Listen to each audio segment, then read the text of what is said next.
Okay, cool.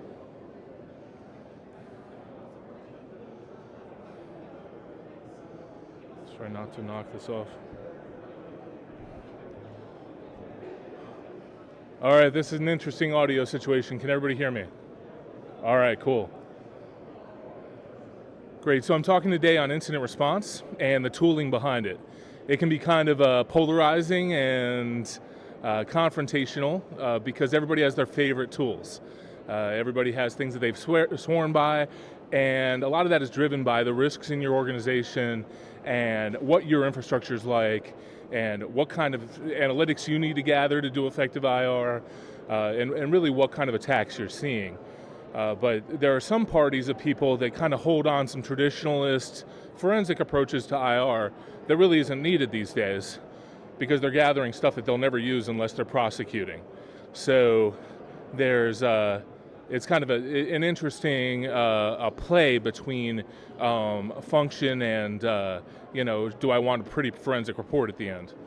Anyway, so everyone will not agree with some of the things that are common tooling that we're using in IR now. And you definitely probably are using tools that I'm not going to talk about, which is fine.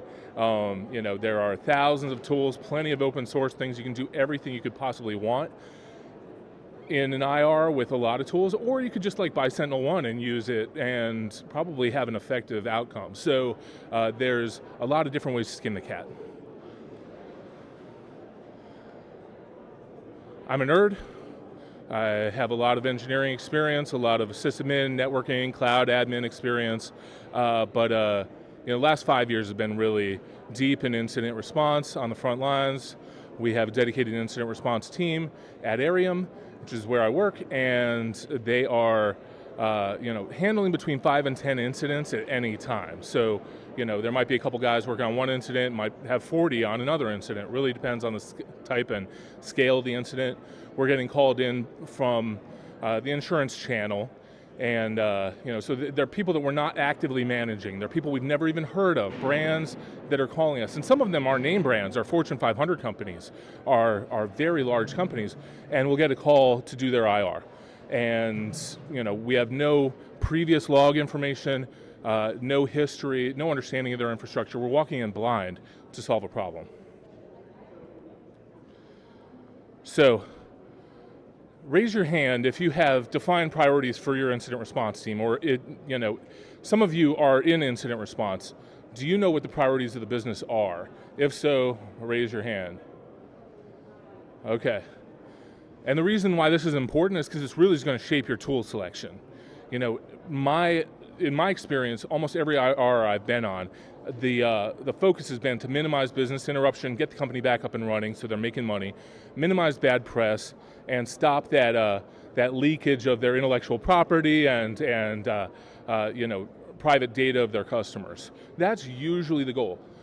With the incidents that I'm on, prosecution and attribution is really less important.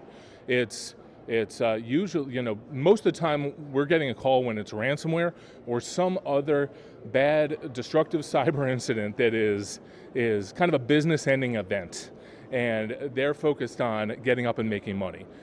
So if you're in a highly regulated environment or in law enforcement, more forensics is probably going to be important to you. So those of you in IR, do you have a defined IR stack? And do you have processes and procedures around that? Can you raise your hand if you do? These are the 10 tools we're using. These are the processes we're going to use. Everybody knows how to use the tools, that kind of thing. And again, this will vary depending on your business and what your needs are. If you have infrastructure that you need to gather a lot of logs from, then you're going to need a SIM or a SOAR. You're going to need at the very minimum, some log collection, massive syslog server, but something to give you something to search from. But if you have a real a remote infrastructure where everybody's, you have no on-prem environment, you may not need that. It may be that NextDR and EDR is more appropriate for you. So when you're determining your priorities for your strategy, I kind of put what it usually looks like for me on the screen. This could vary. But minimizing financial impact and business interruption is usually number one. And then bad press and avoiding litigation, that kind of risk, that negative risk to the organization are my top priorities. And the rest of it is just extras. It's like, okay, yeah, attribution and prosecution, that's cool to have, but really less important. And a lot of companies that I work with are willing to throw away forensic data in order to get back up and running. And usually I caution them against that and say, hey, we want to keep the forensic data in case there's a reason to have it later, in case we need to do a deeper forensic investigation later, but that does not happen at the beginning. I'm saving their data and their forensic information so I can do an investigation later after I get them up and running. So it's usually I'm driven by these priorities. Now, some of you are more forensic minded and you may reverse this. You may have different priorities that are driving your organization, but what I would caution you that are in IR to do is really make sure your strategy and your team and your tool selection is in alignment with what the business needs. If the business doesn't care about the forensic side of it, then don't invest heavily in it. If you need a deep forensic investigation, you can pull in a forensic partner and have them do that without investing heavily in a forensic tool stack. So there's an incident response challenge, and it's usually speed. It's usually getting back up and running as fast as possible, minimizing that financial impact. But one of the other challenges is adapting and being resilient and reducing your future risk. And a lot of organizations will just get back up and running kind of how they were before the incident, and then they'll just get popped again because they have done nothing to improve where they are. So when you're in an incident, gathering that information so that you can make an informed after-action, lesson learned type response is critical. And organizations fear these days business interruption, breach of data, encryption of systems, losing availability of public-facing stuff, and losing their IP, bad front page stuff. All right, so before I dive into tools, let me just talk about the process here. The incident response process, and there are others. If you work for Mandiant or something like that, they have their own process and procedure that they go through. But the NIST 861 incident response cycle combines a lot of the things that are basically granular now in the SANS incident response process. But there's a lot more than just the investigation. There's containment, eradication of the threat. Recovery is something that gets skipped in a lot of IR thinking. A lot of people just aren't focused on recovery. And then, okay, great, I've stopped the attack. And then the business is still down for the next 3 weeks. Recovery is still something we have to tool and plan around.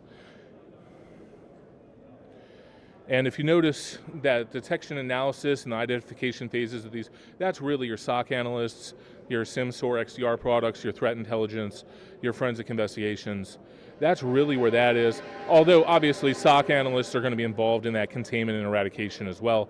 But it is most of our investment that we're doing in security only aligns with one part of incident response. It's really this initial figuring out what's happening and kind of, detecting that attack.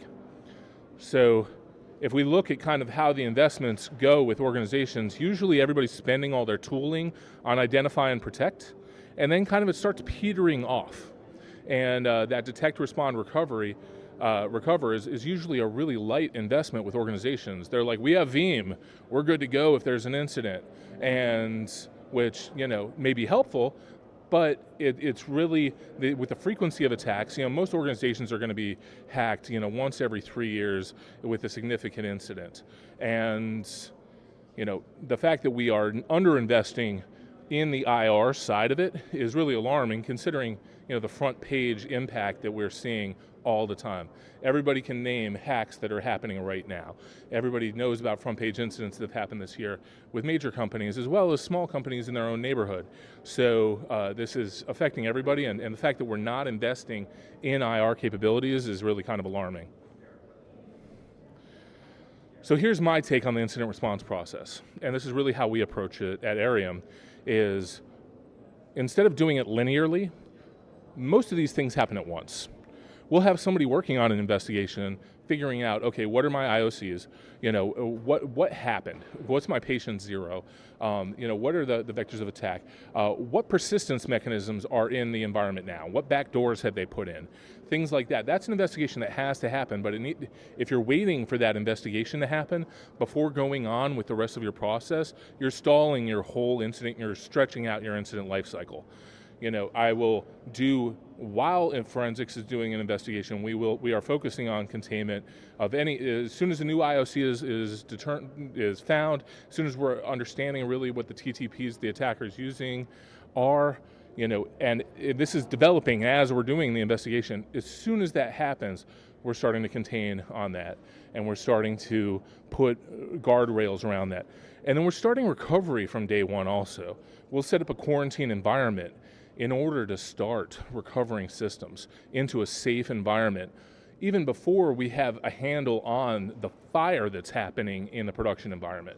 We don't want to wait. We want, when the fire is put out, we want to be able to just flip over to production and get them back up and running. So we start recovery from the beginning. So we have a kind of a unique way to do that, but I would say that my guidance for any IR team is don't get stuck in linear process thinking. Each of these steps is critical. You need to have them, but they can happen at once. You just need to plan for that and structure your plan and your tooling around that. All right, so I mentioned some of the tooling that's common in incident response, SIM, IDS, IPS. A lot of people aren't really gathering a lot of network data. That's fine because most attacks are happening at the host level, but the network layer can, a lot of times that is how you're identifying those OT attacks, those IoT attacks. If you don't have eyes on that network layer, a lot of times you're missing that stuff. And your network layer is also how you're identifying that C2 traffic. So you'll recognize that there are 20 machines calling out to a C2 server from that firewall traffic. That's how you're going to find that out. So it's important to have ways to gather that. Forensic collectors like Velociraptor, very common. You can replace Velociraptor with a bunch of scripts. So just to gather those artifacts and logs. So there's a lot of ways to skin the cat. But, and then there's EDR. That's the most common these days, and in a lot of professional IR companies, we really lead with EDR. Just deploy EDR, gather artifacts through EDR, find out who is affected, find out the scope of impact and things through EDR. And then there's log analysis tools. So these are all open source that I've listed here, but really gathering the logs, those artifacts that you're gathering through EDR or through Velociraptor or whatever tool you're using, even the SIM, and then shoving it through log analysis tools, putting together a timeline, and figuring out really what happens and where to go. Network analysis tools are very important because a lot of us don't have the visibility on the network that we should. And a lot of us in security may not be completely like network geeks. It's great when we have those on our staff, but when we don't, it's great to have tools that we can just pump those network logs in and be like, tell me where the fire is, and the tools will help. So disk forensics, there's a lot out there, FTK, the sleuth kit, autopsy, NCASE, but like I said, those are actually used fairly rarely now in incident response. So it's not that often that I need to do a deep disk investigation on something and figure out, what was really going on this machine. Usually EDR or other tools are giving me the artifacts that I need for that information. So disk forensics, if I need that to happen, usually I'll pull in a company that's their specialty. I'll maintain chain of custody and send them the drives and have them deal with it. All right, so I pulled in some research from some partners of ours and some people that we love working with, and one of them is Trusted Sec. Justin Vaccaro leads incident response at Trusted Sec, and really he says without logs it's hard for us to have any visibility. So those of you who are leading an incident response team right now, make sure that you're gathering the telemetry that you need to across your organization in order to be effective. So the fundamental piece that the Trusted Sec's looking for are IOCs, timeline, and scope of impact. They want to know what was affected, how would the impact to the company, what the IOCs are, and what the timeline of the attack really was. They use an offensive mindset, which I love, to help understand the attack. They're using Bloodhound, things like that, to really see, kind of like the attacker would see, enumerate what is there and see, okay, if we were able to do this, the attacker was probably able to do this as well. And understanding how tools like Cobalt Strike work is really critical too, because in a lot of these situations, the attacker's using offensive tools. So understanding how these work is going to give you a leg up. And they say that really they create a spreadsheet of doom. It's an Excel spreadsheet that really has this information. This is what they're trying to gather. An incident summary with all the compromised systems, IOCs, compromised accounts, email addresses, timeline, key file, and hash information. This is their work product that they're getting together. So when we talk about the tools, this is what they're using. They're all open source. They're not buying a lot of commercial tools in order to be effective at incident response. So this is one thing that I have a lot of arguments with guys, even on my own team. They want me to invest in huge tooling in order to be effective at incident response. You really don't have to.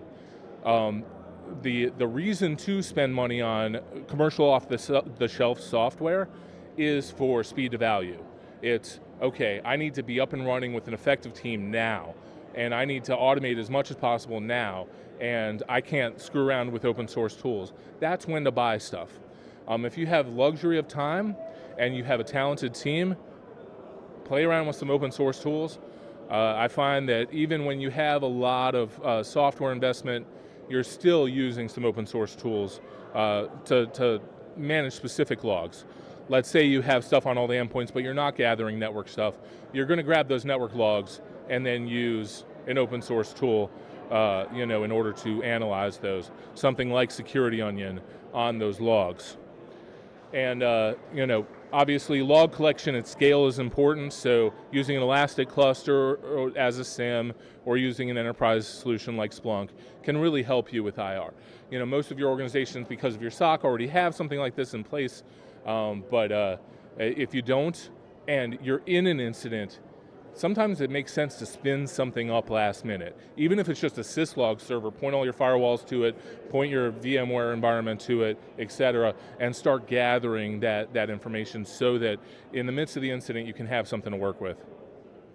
Now Bsides is a software company and they have a DFIR platform. So if you're looking for an off-the-shelf platform to manage incidents, they're amazing.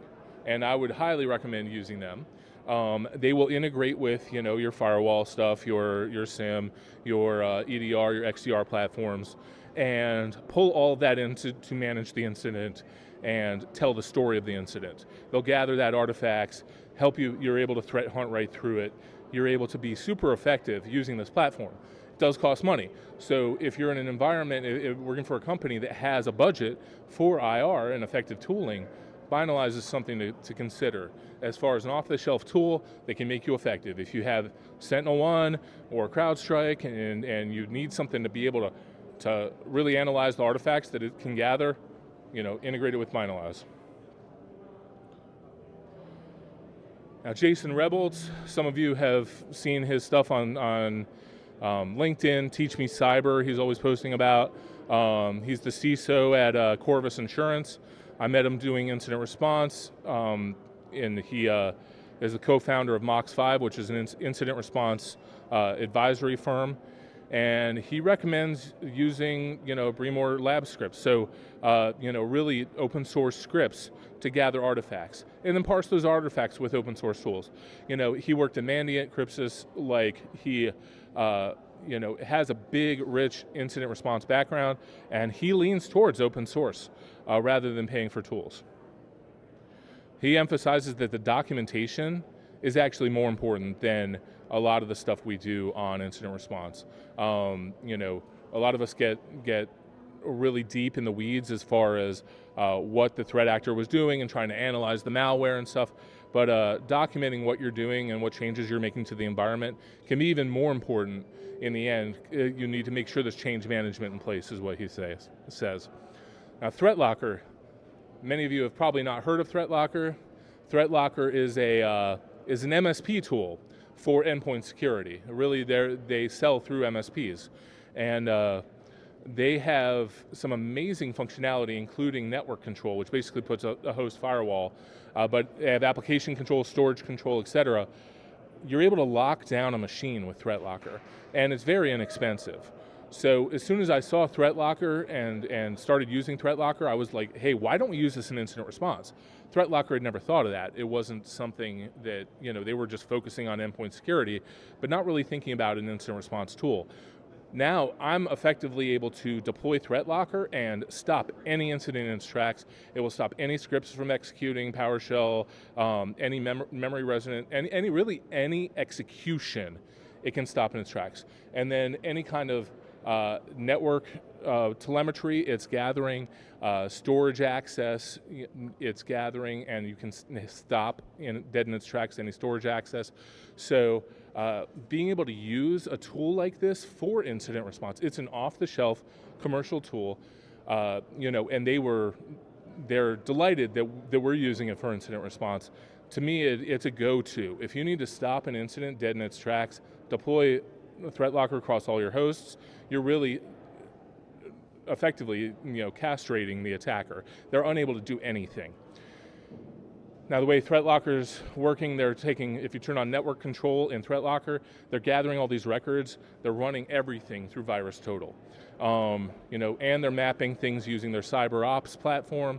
There's a lot going on behind the scenes because it is a security tool.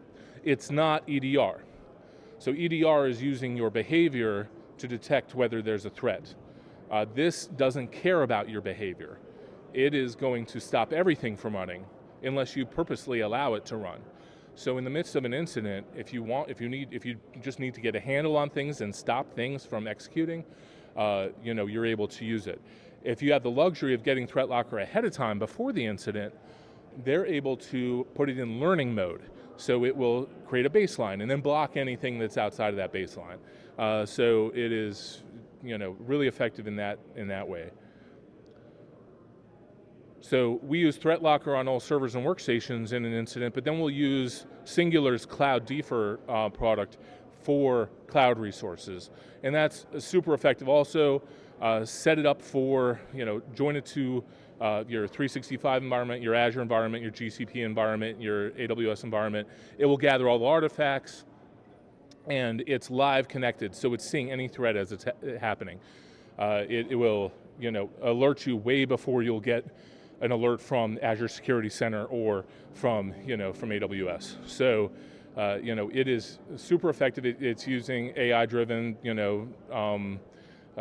threat hunting, and it's constantly doing this. So it's able to identify a threat and attack in minutes, and it'll give you a fix action. It'll say, basically open your PowerShell for Azure and run these 5 commands, and it'll nuke these storage keys or rotate these creds or suspend this IAM account or shut down this resource.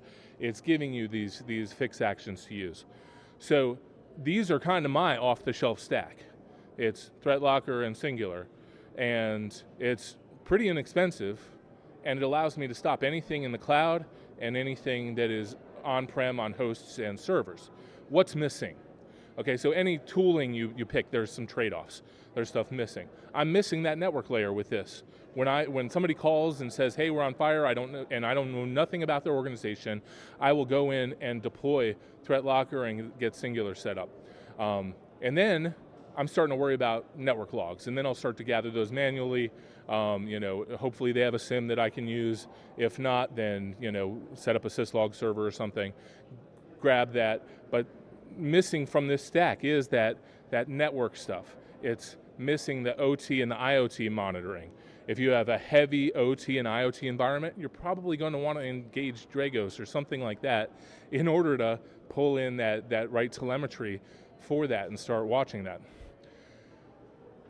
An identity side, a lot of you are using, Okta, Azure AD, things like that. You want to pull those logs in from somewhere into a SIM so that you can do analysis on that as well. So those things are missing from my stack. This is my go-to 2 products that I'll deploy, and then really I'll adjust depending on what the incident is, what the customer's environment's like, and add tools or remove tools as needed. The weakness of this stack is that I'll have to pull in some open source tools to look at network logs, things like that, because I'm not investing in that stack. I pick tooling that I'm going to be using on 90% of incidents, and that's my default. Now, understanding that, it's important to note that any IR team is going to have processes for using some of these other tools, and understanding that you're going to be using, hey, we have we have 3 offices that have Palo Altos. How do we gather those logs and start using that data, and having processes around that? Understanding that is key to your success with IR. Now, ThreatLocker allows us to ring fence applications, so we can say these applications are allowed to talk to these things which are trusted or that you think are trusted, but nothing else. So people can't use Word to go and launch PowerShell, or can't use Word to load a DLL and start doing other stuff. We are using that to ring fence what you're allowed to use. And then it's able to block privilege escalation, access to storage, etc. That's really what makes it a super effective solution. ThreatLocker Ops also detects and alerts, so you don't have to sit there and actively watch it all the time. It's cool if your SOC is, but you can really set it up to alert you and set up webhooks to do what you need to do. ThreatLocker also supports full lockdown mode. So if you're starting an incident, you can deploy it and just lock the environment down. Nothing will run. You can't open Word. You can't open Notepad. Nothing will run. And in a bad incident, you may want to do that. You may want to just stop the presses on everything and then open up segments. And so you're using that as a tool to create containment and contain the threat in your network. Now, Cloud Defer allows us to identify those threats. A lot of times, with normal SOC processes, with our normal SIM and SOAR, we're missing some of these, slow and low cloud movements and threats. So Cloud Defer really does that threat hunting for us and adds that. And it's gathering that timeline for us too. So that timeline's super critical to understand, when did this incident start? What happened and how did it progress? It's really effective at doing this. So those of you who are, may consider using something like ThreatLocker, something that's kind of important to know is you can call ThreatLocker now. They will answer the phone in less than a minute. Their SLA is less than a minute. Their average right now is 26 seconds on answering the phone. Their engineers will help you set up a tenant and install ThreatLocker on the phone and get it deployed to your environment. And they're not charging you money for this. They will help you get this running, and then they'll talk about a contract, and talk about like, hey, how about if you buy this? And let's answer your incident as a proof of concept, but then we'll worry about selling it later. That's a super pro for being able to pull in a partner like that, a company like that. So keep them in your mind for when that bad thing happens, but it's definitely better if you get it in ahead of time. Now, Cloud Defer, they charge per resource in the cloud. So if you have an S3 bucket, that's a resource. If you have VM, that's a resource. If you're running container services, each container is going to be a resource. WAF is going to be a resource. So they're charging you per thing that they're monitoring. So, but as far as off-the-shelf products, those are my go-to. It used to be EDR was my go-to. Just deploy EDR and then go from there. EDR is great, and we're still using that a lot. But this allows me to create a safe containment in the on-prem environment so that I can start recovering right away. Now, the speed to us is the most critical part. Being able to respond quickly is really our brand, and being able to do that. So that's why we've chosen those tools. We could improve our stack with an XDR that's able to pull in that network stuff, able to pull in that identity stuff, and then integrate with ThreatLocker and Cloud Defer and pull in all that to a correlated system. But let's face it, with an OT-based attack, you're going to pull in probably an OT specialist, something like Dragos, to handle that. And So if you're a heavy OT environment, definitely invest in that ahead of time. All right. If anybody has any questions, feel free to come up and ask or find me as I'm milling around. Like I said, everybody has different tools that they love, and depending on your environment, you may need more forensics. You may need a different stack, but it's important that you align with really the business needs in order to get back up and running safely, so that you're able to minimize business interruption and financial impact and go from there. Thank you.